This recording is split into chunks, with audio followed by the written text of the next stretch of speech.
बहुत सारी हिम्मत के बाद और बहुत दिनों को सोचने के बाद फाइनली मैं इस जर्नी को क्विट कर रहा हूँ।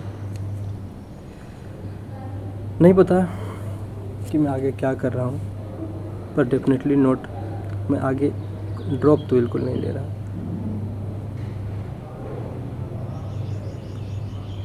मुझे नहीं पता कि अब आगे क्या होगा, इस रास्ते में आगे क्या मिलेंगे, मैं क्या करने वाला हूँ, कहाँ जाने वाला हूँ, कुछ नहीं पता। तो एक बात तो सत्य था कि मुझे इतने दिन इस फील्ड में नहीं देने थे। एज समवन जिसने मल्टीपल ड्रॉप लिया, काश मैं समय में अगर पीछे जाता तो मैं फिर से कहता खुद को कि यह फील्ड शायद तुम्हारे लिए नहीं था।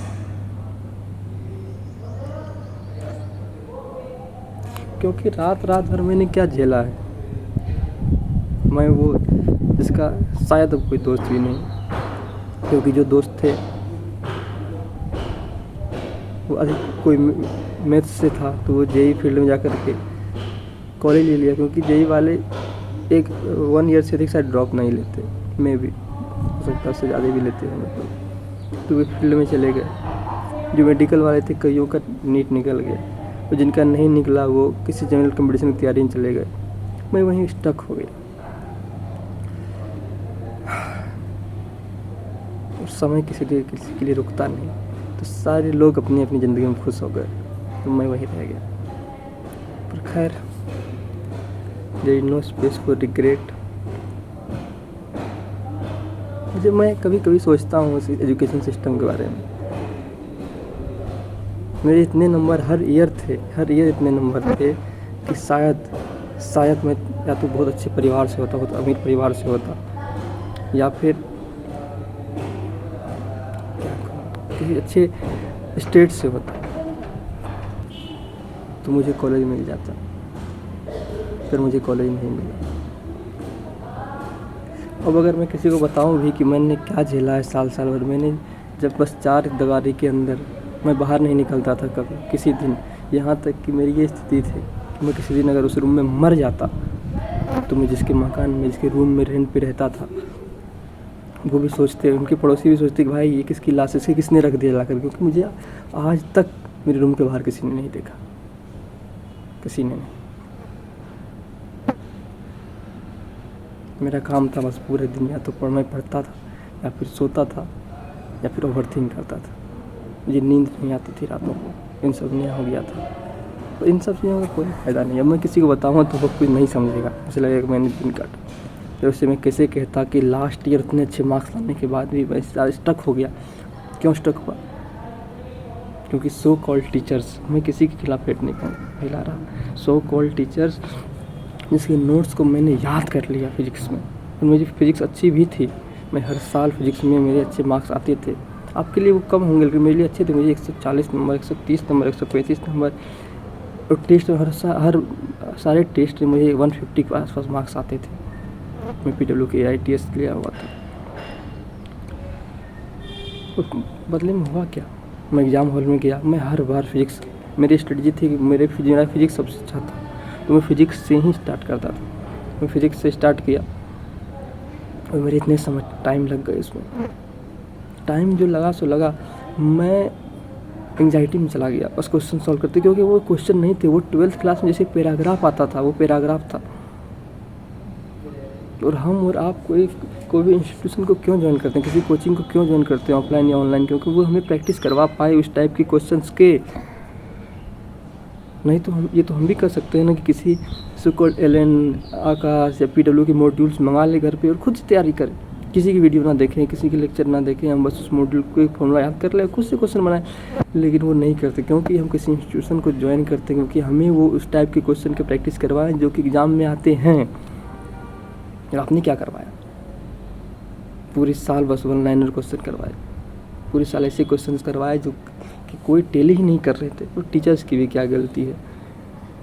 मैं तो एजुकेशन सिस्टम को मैं तो चाहता हूँ बस एक मिडिल फिंगर एक बार जाकर दिखा के आओ कि तुमने कितने लोगों के सपने तोड़े, तुमने कितने लोगों की ज़िंदगी को बर्बाद कर दिया।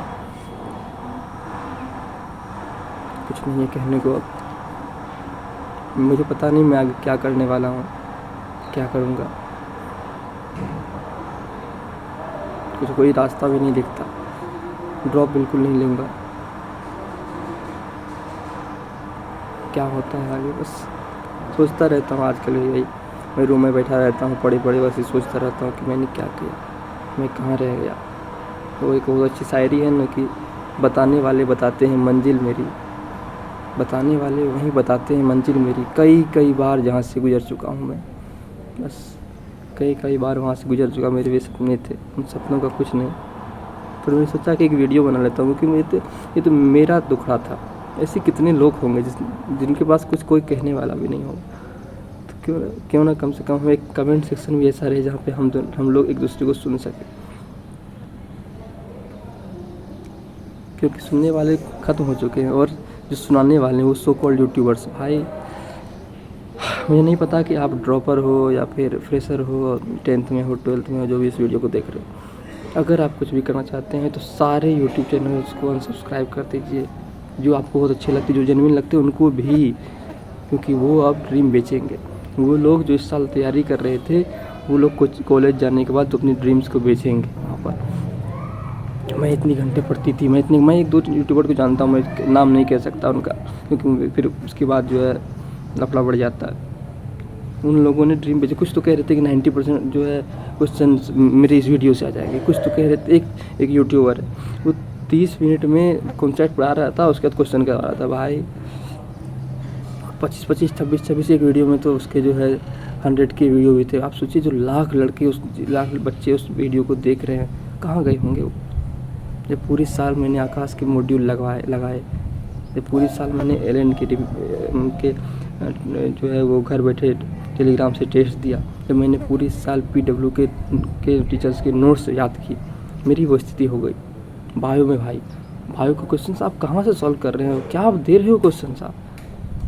वो बायो क्वेश्चंस हैं या रीजनिंग है? ये तो क्वेश्चन को समझने के लिए भाई 4 बार पढ़ो क्वेश्चंस को। आपके पास आप कहाँ 5 घंटे दे रहे हैं क्वेश्चन को? क्या लोग कह रहे हैं कटअप कम हो जाएगा। भाई कटअप कम होगा, लोग तो क्वालिफाई नहीं कर पा रहे हैं, कैसे क्वालिफाई करेंगे? आप क्वेश्चंस का लेवल देखो, क्वेश्चंस का लेवल को छोड़ो, आप ये देखो कि एक एक क्वेश्चंस को पढ़ने में कितने समय लग रहे हैं उनको। बायो का क्वेश्चन सबका आसान होता है, सबको बायो लगता है सबसे आसान है। भाई बायो में जब लोग घुसे, एक एक क्वेश्चंस को समझने में 2 बार 3 बार पढ़ना पड़ रहा है। आप कहाँ समझ आ रहा है? लोग सॉल्व नहीं कर पाए क्वेश्चंस, छोड़ के आगे। मैं एग्जाम हॉल से जब बाहर निकला तो मैं तो खुद मरा हुआ था, लेकिन मैंने जब देखा कई लड़कियाँ रो रही थी वहाँ पे, कौन है उनका दुख सुनने वाला? कोई नहीं। मुद्दत हुई बिछड़े अपने आप से, देखा तुम्हें तो हम याद आ गए। वही जब आजकल मैं फिर से किसी बच्चे को देखता हूँ जब वो ड्रॉप ले रहे हैं, या फिर जो 11th में वो कह रहे हैं कि भाई मैं तो ये कर दूंगा और 80 बार पढ़ दूंगा, ब्रो बस वही तब मुझे यही शायरी फिर से याद आती है। क्योंकि लिटरली मैंने 80 बार पढ़ी थ्योरी के लिए पूरी। मैंने उसके बाद मैंने बताया ही आपको, मैंने आकाश के मॉड्यूल सॉल्व किए, क्योंकि आकाश के मॉड्यूल सबसे अधिक टेली करते थे हर साल। मैंने फिजिक्स जो है वो PW से पढ़ा, उसके सारे TPP सॉल्व किए, उसके क्वेश्चंस याद कर लिए। मैंने बायो जो है वो खुद से पढ़ा, उसके यूट्यूब पे कई सारे चैनल पे मैंने पढ़ा। उसके बाद मैं बहुत सारे जो सो कॉल्ड बड़े बड़े टीचर्स हैं, आप समझिए होंगे नाम, PW के भी, संकल्प भारत के भी, मैं उन सब टीचर से पढ़ा। और लास्ट में क्या है, बस रिग्रेट।